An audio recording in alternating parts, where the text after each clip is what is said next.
Welcome to the Newsfeed. I'm Paris Jackson.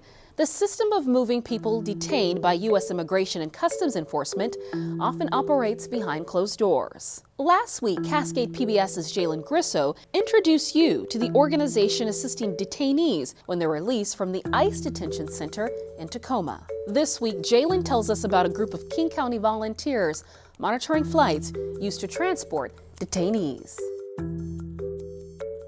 In South Seattle, residents drive by the King County International Airport on I-5, unaware that just outside their car window, hundreds of people detained by U.S. Immigration and Customs Enforcement are flown in and loaded onto buses on the tarmac.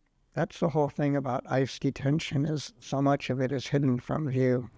Yet those flights haven't escaped notice. Volunteers from Resistencia have monitored the flights week after week here at the King County International Airport since 2023. Resistencia has developed sort of kind of guidelines of what information we want to get out of these observations. So the bottom line thing is we want numbers. Having those counts allows La Resistencia to track the number of folks detained in the Northwest ICE Processing Center. Based on those numbers, Shakuma said they believe the center is nearing its almost 1,600 person capacity. You know, in November, before the elections, there were probably 800 to 900 people inside. And now we believe that there's probably at least 1,400 people, maybe more. Counting how many detainees are being moved is not an exact science. But Shakuma said one telltale sign is how they walk. We look to see if they're shackled. People can't take a full step. You can't walk normally, and you can't use your hands. So when you're going up and down the stairway, you can't grab a rail. Another reason we want to be there bearing witness to all this is so that we can share that with the public. Almost nobody knows that this is happening on public grounds, on the King County Airport, a publicly owned airport. Former King County executive Dow Constantine tried to stop ICE from using the airport in April of 2019, but the federal government sued. The U.S. Ninth Circuit Court of Appeals decided in ICE's favor in July of 2024. Now we're in the position of having to comply with FAA guidance, which means ICE can use that airport. That is, unfortunately, the position that we've been put in, but we're not going to do that without actually ensuring that community organizations have eyes on the ground.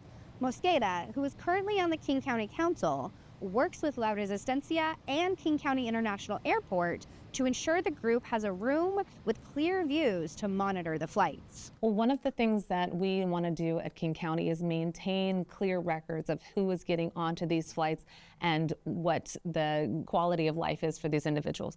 But we cannot do that. ICE is refusing to give us the information about not only the number of people that are coming onto the flights, but the names. The flights are also operated by a private company, making it even more difficult to get information about them.